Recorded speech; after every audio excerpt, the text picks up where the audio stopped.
Serena's high school sweetheart wanted to revitalize his career following a messy divorce. To facilitate this, my wife took the lead role I had already secured and handed it to him, forcing me to step down and serve as his stunt double. The fans of her first love immediately took to the internet to tear me apart, making me a trending topic for all the most humiliating reasons. They asked why it mattered that I was a newly awarded Best Actor, claiming I was nothing more than Julian's stuntman now. I chose to stay silent, quietly accepting Serena's decision without a fight. Sometime later, there was a terrible accident on the set. My wife was severely burned while trying to shield Julian's face from the flames.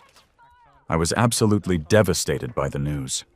She held me close, whispering softly to comfort me, saying that it was all right because she was a director, not an actor, and didn't need to rely on her appearance to make a living. I pushed her away, tears streaming down my face, and told her that it was her face I loved.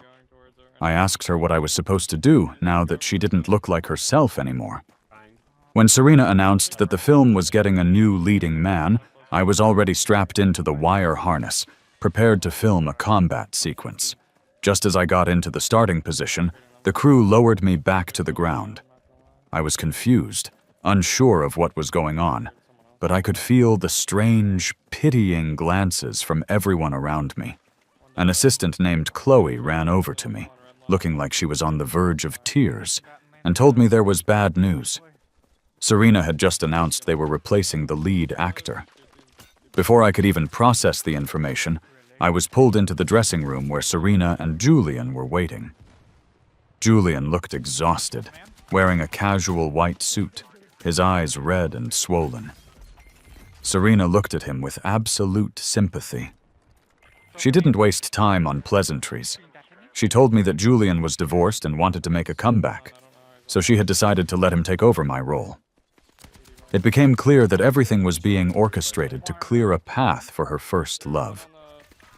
Julian's divorce had been a trending topic for days, and Serena hadn't seemed to react at all.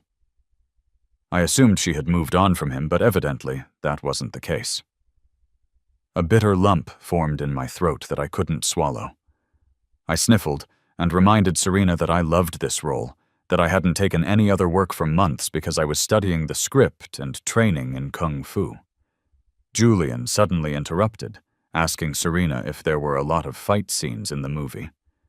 Serena nodded, admitting that yes, there were, and some were quite dangerous.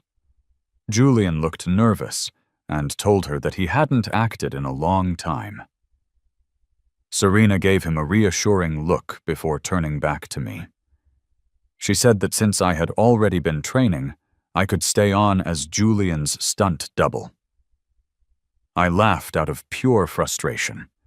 Not only was she taking away my lead role, but she also expected me to do the dangerous work for him.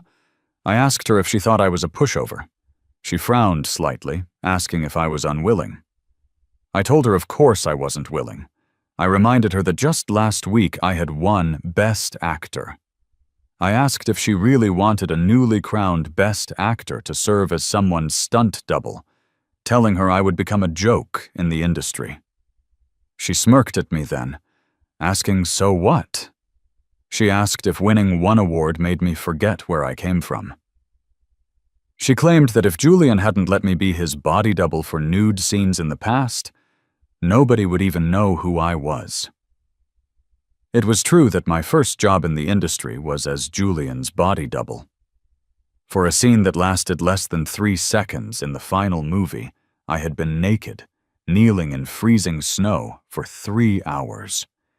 It happened because someone commented that my body was great, even better than Julian's. I shivered instinctively and glanced at Julian. He patted Serena's shoulder lightly, telling her not to say such things.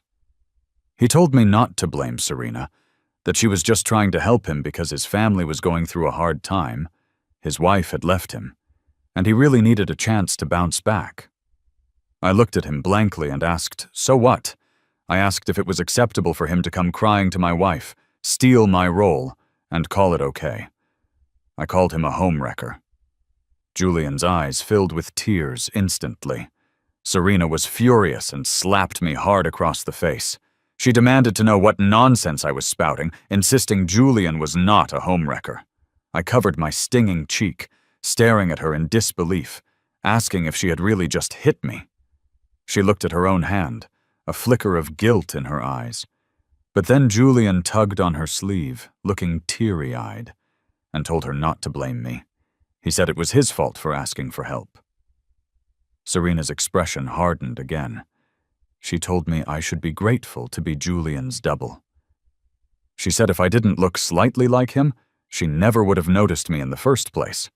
She claimed that without her, a penniless orphan like me wouldn't even make it through the door of the industry, let alone get a lead role. What she said was technically true, and I couldn't argue with the facts, but I wasn't going to give in.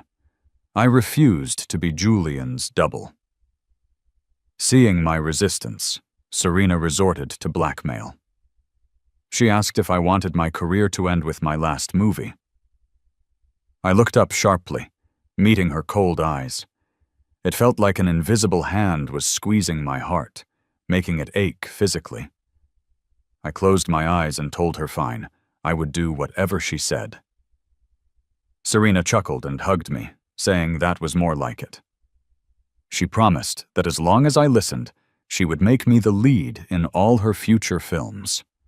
So, Julian made a grand return after his divorce, replacing the newly crowned Best Actor Caleb as the lead in Serena's new film.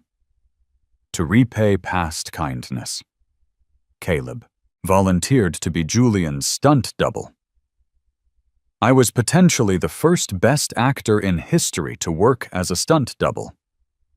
These topics shot to the top of the trending searches like a rocket. Julian's fans threw all kinds of sarcasm my way. They said it didn't matter if I was a new Best Actor, I was still just a stand-in for their Julian. They pointed out that Julian was Serena's first love, the one she couldn't have, while poor Caleb was just a substitute both on and off camera. Even some random bystanders couldn't help but comment on the situation. They said it was one thing for the main character to steal my man, but making the new Best Actor do the stunt work seemed insane. They asked if Serena had lost her mind, noting she would do anything for her first love. They also pointed out that Julian wasn't innocent either, hooking up with Serena right after his divorce. Julian's fans maintained an overwhelming sense of superiority, saying his life was great because people were willing to spoil him, and asking who would choose a fake when the real deal was back. Since I had warned my fans to stay quiet, they didn't engage, even though they were upset. I didn't say a word, letting Julian's fans have their moment. Being mocked on trending searches was embarrassing. But it had benefits, too. A very popular variety show reached out to me. My manager, Arthur, was overjoyed and quickly arranged for me to go. Who knew I would be stopped by Serena halfway there? She told me I didn't need to go to the variety show taping because she had already talked to the team, and Julian was going instead. She said he needed the attention more right now, and that I was coming with her to the set to shoot a scene for Julian. When I arrived at the set, I discovered it wasn't a stunt scene. In the story, after the country collapsed, the main character, the Queen's most valued son, was captured, tortured, and humiliated in public by the enemy army. There were nude scenes, and because the other actors were extras, Julian didn't want to shoot it. Arthur was furious. He said it was bad enough to stand in as a stunt double, but now they wanted me to be a body double too. He refused to allow it. Serena, however, couldn't care less. She asked what the big deal was, reminding everyone that I used to be Julian's body double anyway. She said we signed a double contract, and whether it was body or stunt, a double is a double. She turned to me, pleading slightly, saying the camera was rolling, and if the scene didn't get done, the financial losses would be huge. She asked me to help her out. Serena possessed the beauty of a top movie star. Her features were perfect, especially with that red tear mole under her left eye. It looked like a twinkling star. I couldn't resist when she gave me that look, a mixture of a plea and playfulness. I reached up, gently touched the mole under her eye, and smiled, agreeing to do it. The extras were professionals, so the scene didn't take long to shoot. However, it was a freezing winter day, and being exposed to the elements for so long took a toll on me. That night, I developed a high fever. Through the haze of sickness, I felt a cold hand on my forehead. Serena's voice sounded tender as she wondered why I was so hot. She told me to wake up so she could take me to the hospital. I opened my eyes and saw her struggling to get me out of bed and support my weight. Memories flooded back of a time when someone else had looked after me like this during a fever, staying up with me all night. Just as we left the garage, Serena's phone rang. The sound snapped me back to reality. It was Julian. She asked him what was wrong, telling him not to panic because she was on her way. After hanging up, she looked worried and told me Julian's dog was missing and he was crying, so she needed to go see him immediately. She pulled the car over and told me to get out and wait at the security booth. She said she would call my manager to take me to the hospital. My head was foggy, but I followed her instructions and stepped out. A cold wind blew, and I could barely stand. Serena didn't even look back before speeding off in her pink Porsche. Watching the car disappear made me tear up. I realized she wasn't the same person I thought she was. Arthur was a reliable manager, and I didn't wait long before he arrived to take care of me.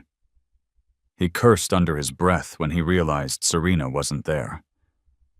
I didn't say a word, just stared blankly at Julian's latest social media post titled, "Lost and Found." The picture showed a dog held by slender, pale hands. I recognized them immediately as Serena's, seeing a ring identical to mine on her finger. Julian's post trended quickly. People began speculating about the identity of the woman with the wedding ring. Julian eventually replied, telling everyone not to overthink it, that she was just helping him find his dog. Coincidentally, someone posted a photo of me getting an IV in the hospital at the same time. Julian's fans were overjoyed, mocking me by saying Serena would rather find a dog than stay with me at the hospital. They said it was clear who she cared about, calling me a joke and saying I was less important than a dog. I touched my ring, decided to take it off, and tossed it into the trash without a second thought. Serena didn't come home all night. The next day, she sent someone to bring me to the set again, saying I had to shoot a water scene for Julian. I couldn't believe it. I had a fever of 104 degrees the night before, which still hadn't gone down, and now she wanted me in the water. Serena only glanced at the fever patch on my forehead and told me to relax, claiming the water was warm. I laughed bitterly and asked why, if the water was warm, Julian couldn't do it himself. As soon as I said it, Julian walked over, apologizing for bothering me, but claiming his old back injury had flared up. He said the doctor advised against him getting in the water. I told him I couldn't accept that excuse. I said that in our circle, many actors pushed through injuries to keep filming. I mentioned that I once shot an entire day of fight scenes with a cracked rib. Julian's eyes welled up with tears. He asked if I was saying he wasn't dedicated enough, then said fine, he didn't need my help and would shoot it himself. He ran toward the pool like a stubborn child, but after a few steps he clutched his lower back and crouched down, groaning in pain. Serena rushed over, full of concern, and helped him up. She told him tenderly not to push himself if he was injured. Then she turned to me, her expression icy cold, and told me I was being too difficult. She ordered me to film the scene and said it better be good enough for both of them. Maybe to punish me for being stubborn, they made me redo the scene over and over. Either Julian thought my dive wasn't stylish enough, or Serena thought my expressions were off. The warm water in the pool gradually turned cold, freezing by the end. I felt like a robot, repeating the stunt again and again. My body grew heavier, and my consciousness faded. Eventually, everything went black, and I passed out completely. When I came to, I was lying in a hospital bed. Someone rushed over, dropping to their knees by the bed and holding me tight. It was Serena. Her eyes were red and panic-stricken, and her voice trembled with tears as she said she was scared to death. When I woke up fully, Arthur and Chloe were there fussing over me along with Serena. Arthur explained that the doctor said I fainted from acute pneumonia caused by being in ice-cold water for too long. Serena was incredibly upset and had cried a lot. She kept apologizing, saying if she had known, she wouldn't have let me do the scene. She blamed herself, slapping her own face repeatedly in regret. Watching the face I was so captivated by become red and swollen softened my heart instantly. I caught her hand and gently rubbed the tear mole at the corner of her eye, telling her not to hit herself. I told her if she kept it up, her face wouldn't be beautiful anymore. Serena was touched, kissing my hand and telling me how important I was to her. She said when she pulled me out of the pool, she was terrified I would never wake up. She asked me to promise not to leave her. I smiled and patted her shoulder, saying nothing. Serena seemed like a different person during my hospital stay. She took care of everything herself. Even when Julian came with a fruit basket, she was polite but distant, telling him I needed rest and asking him to leave. Julian looked surprised and hurt. He awkwardly asked if she could walk him out because he had something to discuss. Serena looked at me silently. Not wanting to hear their conversation, I nodded. She said she would be quick and followed him out. In less than 5 minutes, she was back, looking strange. She told me Julian asked to borrow $2 million. It turned out that, on the day I did the water scene, someone on the staff secretly recorded it and was using the footage to blackmail him. What puzzled me was why Julian would ask Serena for money. Even though he was divorced, his father, Robert, was connected to Edward, a massive business tycoon, and Julian was a trust fund kid. Seeing my confusion, Serena hesitated before explaining that Julian wasn't actually Edward's grandson. Half a year ago, Julian's father, Robert, was diagnosed with leukemia and needed a transplant. Matches were hard to find. Edward's daughter couldn't stand seeing her husband decline, so she had Julian tested. The match failed, but Edward noticed something impossible in the blood type report. He did a paternity test and found out Julian wasn't his grandchild. Enraged, Edward investigated and discovered that Robert had started an affair with a woman named Patricia soon after marriage. On the day his wife gave birth, Robert swapped the babies. Listening to this, the only thought I had was that reality was more dramatic than fiction. Serena sighed, noting that Julian was dealing with the fallout of the previous generation's drama. I stayed silent, thinking that the real victim was Edward's actual grandchild, meant to be born rich, but swapped out maliciously. I was stuck at home for a month recovering before Serena let me return to my routine. Originally, Julian wanted me to stand in for a fire scene, but Serena refused. Nobody saw the accident coming. The special effects team messed up, triggering explosives early. Suddenly, flames were everywhere. Serena panicked and ran toward the fire. I grabbed her, yelling that it was too dangerous. She looked at me with a complicated expression and said Julian grew up spoiled and scared, so he wanted me to fill in, but she had rejected it. I couldn't focus on her point. I just knew rushing in without gear was suicide, so I tried to stop her. She shoved me to the ground, eyes red, screaming at me to get out of her way so she could save Julian. Serena's desperate move saved Julian with only minor injuries, but she was badly burned. Deep second-degree burns covered 20% of her body, mostly her face. After extensive treatment, she recovered, but her face was nothing like before. Even the beauty mark I loved was gone. I was heartbroken. Serena tried to comfort me, saying she was a director, not an actress, and didn't need her looks. I pushed her away in tears, telling her that her face was what I loved, and asking what I should do now that she didn't look like her anymore. Her smile froze, and she asked what I meant. I didn't answer, just wiped my tears and asked for a divorce. Serena couldn't believe it. She asked if I knew what I was saying, insisting I loved her too much to leave. Looking at her unfamiliar face, I felt hopeless, and admitted I never loved her, just her face because it looked like someone else I loved. Serena stood up, livid, asking if I was saying she was a stand-in. She asked if I had seen her as a substitute all these years. I chuckled coldly and asked where she got the nerve to be angry when she had just used me as Julian's stand-in. She quieted down, then admitted that while she initially saw me as Julian's substitute, she had fallen for me over time. She asked why I couldn't fall for her. I laughed softly and said it was because the person I loved was too incredible to replace. I took Serena back to my hometown, City A. On a gravestone was a picture of a girl in her early 20s who looked exactly like the old Serena, down to the red beauty mark. Serena was shocked, asking if they were related.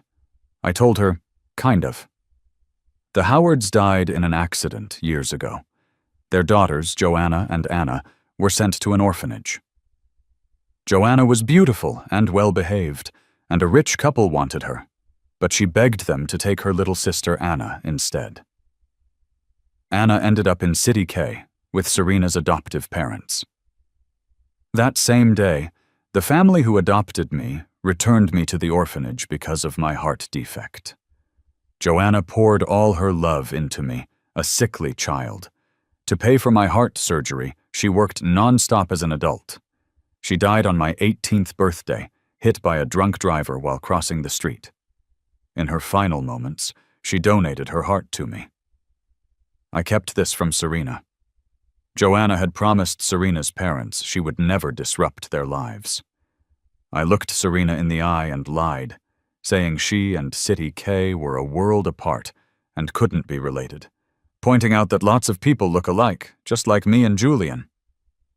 Serena pursed her lips, her eyes filled with determination. She told me she had thought it through and was willing to be a stand-in. I shook my head, telling her she wasn't a stand-in because she didn't remind me of Joanna anymore. Serena started to cry, begging me not to be cruel. She grabbed my hand and noticed I wasn't wearing my ring. I pushed her hand away and told her I took it off the day she left me with a high fever on the roadside to find a dog. I told her she never even noticed, which proved she didn't care about me. Serena burst into tears, apologizing and promising to prove her love. She knelt in front of me, begging me not to leave. She offered to get plastic surgery to look more like Joanna. She offered to throw me a grand wedding. I shook my head and told her I just wanted a divorce because besides her face, nothing about her resembled Joanna. I moved out, and into a small apartment Arthur rented for me. I was surprised when Mr. Edward showed up, but not when he handed me the DNA test confirming I was his grandson. Even though Robert and I looked more like our biological father, Robert, I shared similarities with Edward's daughter, my mother. The reunion was calm. Robert initially didn't want Edward to find me, insisting I was dead, but his worsening condition and fear of death made him talk. On the day I was matched as a donor for Robert, Serena called me to say she was in Country H for surgery to look like Joanna. I tried to stop her, but she hung up. Back at the hospital, my grandfather pulled out a DNA test and revealed to Robert why he and Julian were a mismatch, because Julian wasn't related to him at all. He told Robert he was an idiot for cheating and bringing in a kid to replace his own son. Robert stared at the results, crying. That day, he made his will, leaving everything to me. When the will took effect, I trembled with excitement. I stole a glance at Grandpa, but he showed no emotion. On the day of the transplant, right as Robert was wheeled in, the doctor announced that Jordan, my pseudonym, had been in a severe car accident. A week later, wrapped in bandages, I went with Grandpa to see Robert one last time. He was skeletal. Grandpa whispered to him that the accident was a lie, and that he didn't want his grandson saving a scumbag. He also revealed that Julian was actually Robert's biological son, and the previous DNA test was a fake he had made to test Robert. The machines went crazy as Robert realized the truth. He died shortly after. Grandpa and I hugged, crying, and ordered the plug pulled. When Patricia and Julian arrived, they only saw Robert's urn. The will reading shocked them. Patricia screamed that it was fake. Julian backed her up. Grandpa handed Julian the fake paternity test, telling him he wasn't Robert's son. Julian was crushed and screamed at his mother. Patricia fainted. Following Grandpa's instructions, the scandal was posted online. The internet turned on Patricia and Julian. I trended again, but this time with sympathy. Grandpa's stock prices went up, and he gave me incredible wealth. By the time Serena came back from surgery, Julian had been blacklisted. Grandpa took back everything Robert had given Patricia. Overnight, they lost it all. To be fair, Serena's surgery went well, but I couldn't see Joanna in her anymore. When she showed up, I handed her divorce papers. She begged, promising more surgeries and offering me the lead in a new movie. I smiled and told her Grandpa had bought the movie rights, so I was already the lead, and we were replacing the director. While packing, I realized I lost the bunny plush Joanna gave me. I went to Serena's to find it and found Julian answering the door in my bathrobe, covered in love bites. Serena was stunned and tried to explain it was a mistake because she was drunk. I told her that her version of love was disgusting. Julian looked hurt, and they started arguing. Julian threatened to release photos of them together. I found my plush and left. Serena went back to South Korea for more surgery, which failed and ruined her face. Julian didn't care. He married her immediately after our divorce to secure a lifeline. He moved in with her and his homeless mother. Serena's career tanked, and she became miserable. On the film's premiere night, their domestic chaos made the news. Grandpa said what goes around comes around. I received another Best Actor nomination, but I wasn't happy. I went back to Joanna's grave and cried. Grandpa sent me to a therapist who reminded me that I had family now and that Joanna gave me her heart so I could live. It was a wake-up call. I set up the Joanna Hart Charity Foundation with Grandpa. Seeing the smiling faces of those we helped finally gave me a sense of purpose. Joanna, don't worry. There is a long life ahead, and I will live it brilliantly. Contact. Enemy infantry engaging. Found over to that location.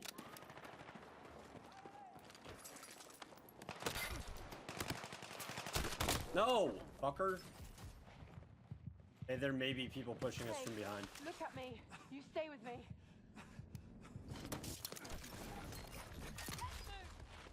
Mission available.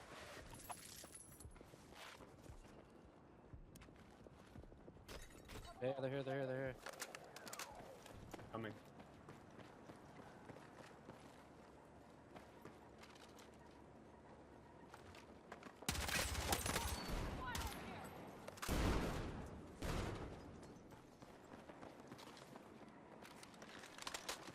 There's only one. Close our bow. Oh! Enemy landing near you. Make them pay. Dude's body just came flying down. Solid. Oh my god, I'm muted. I'm gonna go to the compound exit and redeploy.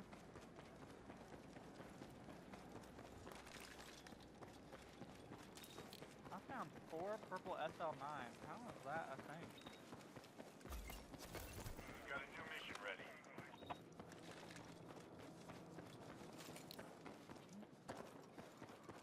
On us, Bob. Goodness. Yep.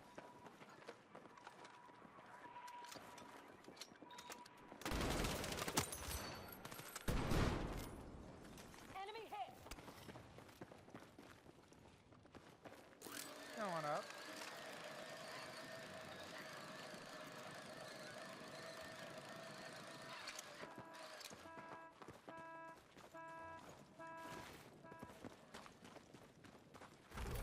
I got your message. Reinforcements incoming.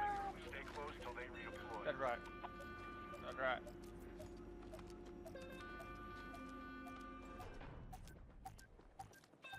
Yeah, bro. Game time, game time, game time. Enemy combatants to the south. Stay sharp. Need to grab this real quick. Hello, RPG. Those I see them on the classified hill. Oh, they're sniping at me already. Very good. Very good awareness. Combatants are the best. check your missions. They were just staring at that compound waiting. Broke one for 100. Find on that intel. Keep digging for more. 33 in another.